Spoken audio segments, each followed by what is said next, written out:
Much like the wellness influencers who around the turn of the century started talking about getting downloads from God, right? Yeah. It's the same thing. You're taking technological metaphors without really understanding it and then applying it to whatever your brand is. Yeah, That's and in a way, it's not that surprising, because here's this woman who obviously is quite brilliant, who got her PhD in philosophy, and her dissertation is on quantum physics. So she did that move that we know so well, where someone tries to extract metaphysical spiritual truths from quantum physics and then turn it into this sort of academic pastiche. The conversation features a lot of Russell Brand having to gather himself emotionally. He's on the verge of tears many times because he's so, and I think this is really sincere, he's so spiritually awed by Shiva. I think too, he carries a certain amount of guilt and humility about British colonialism, which is perhaps appropriate, right? I often think Russell is sincere. That's part of the problem. I mean, I really do think he's sincere with a lot of his beliefs. It's just that critical thinking is often lacking, but his sincerity comes across, I think, quite often. I know Matthew will have something to say on that. I mean, there's a difference.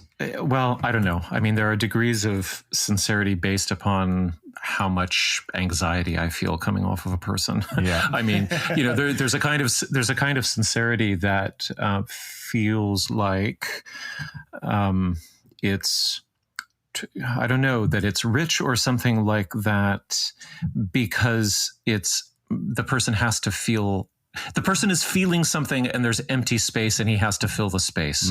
That can feel authentic. It can feel sincere because it's being driven by some sort of terror of the silent microphone or something like that. That's so I don't know. I don't know how to parse out people's feelings that way. Yeah.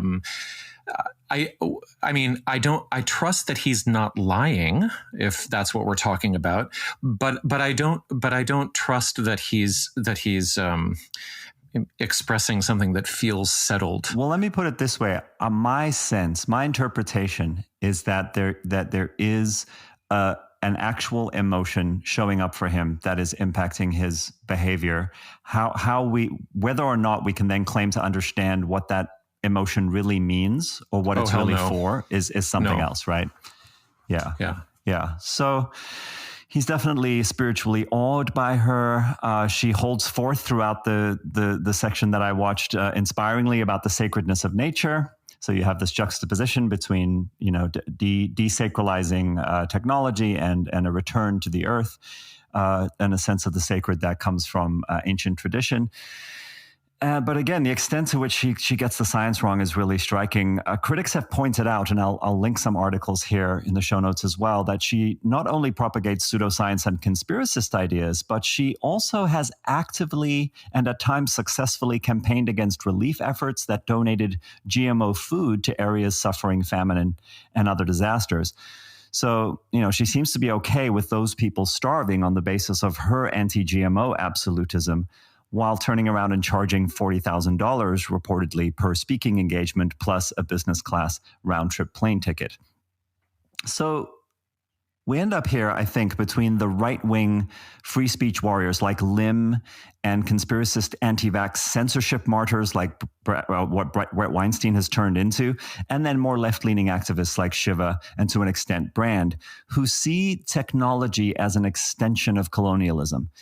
Questions of how to accurately understand digital ethics seem to only become increasingly thorny and complex. And that's before we even start to try to understand what the hell even is cryptocurrency anyway. That's great. She's predicting a world where children never return to schools, do not have a chance to play, do not have friends. It is a world without society, without relationships, without love and friendship. Is that from the article? Yeah, I'll tell you the name of it right now. It's called. So she wrote that out. Yes, so that's not like exactly. She wrote that out in her book, which I cited, and the article was really an excerpt from that book. I'm always.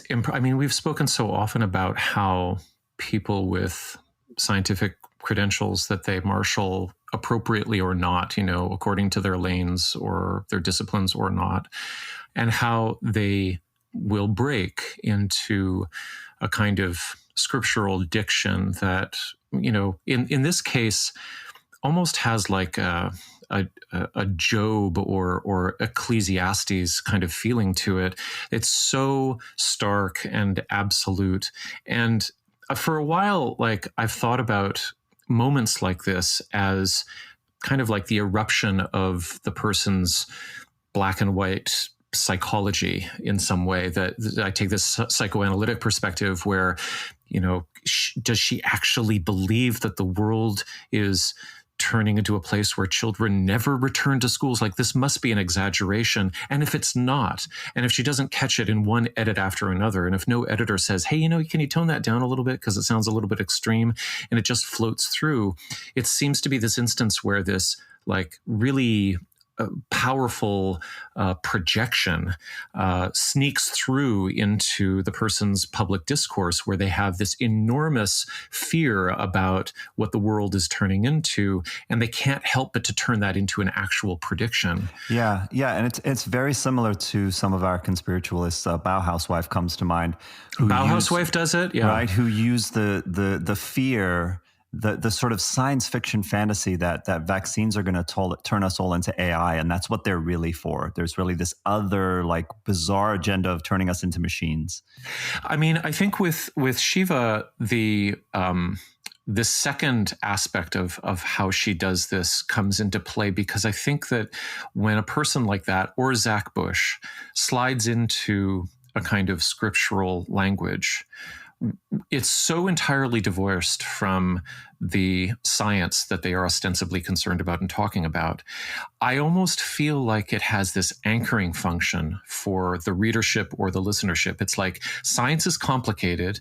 The worldview and the connections and the conspiracies that I am putting together for you are extremely difficult to understand. But I'm going to give you a little mental break here. And with a couple of sentences, I'm going to give you like almost a refrain of horrible but simple things that you can understand that will transport you back into, I don't know, listening territory. The familiar territory of listening to the Old Testament or hearing poetry or something like that. And so I'm just really interested by that. It's like, on one hand, obviously she's not saying something that is reasonable. Like, she's taking something that she's afraid of and she's projecting it and amplifying it to some absurd degree. But on the other hand, I think that it functions for the audience as a kind of set point where people can come back to this point in her speech or in the article and say, oh, she's speaking to things that I can understand, which is that my children need to play. And I just find that really interesting. Yeah, and even more than that, it's what you're kind of identifying and as a mythopoetic, like an Old Testament sort of tone, is that it's more highly charged. It's richer in like the emotional and imaginal response that it evokes. So for Christiane Northrup, a really good example is luciferase, right? That she found out there's right. luciferase, and because it has that name, what that must mean something awful. In this case, the fact that the patent has 666. Even though she doesn't directly reference that, everyone who talks about this patent includes the patent number, because again, it evokes some sense of like, see, it's true. She's also well known for taking, and of course, no fan of Monsanto, not shilling for Monsanto ever here, but she takes the proposed GURT, what was it called?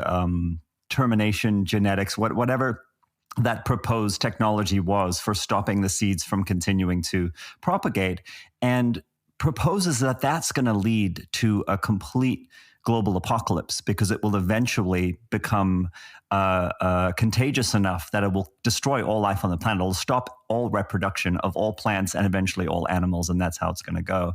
So yeah, that pivot on a scary, hard to understand technological concept into something that has mythopoetic kind of ominous overtones is very prevalent. Right. Well, and that particular technology, I think, is terrifying when it's laid out in layman's terms, and she's got a lot to grab onto there.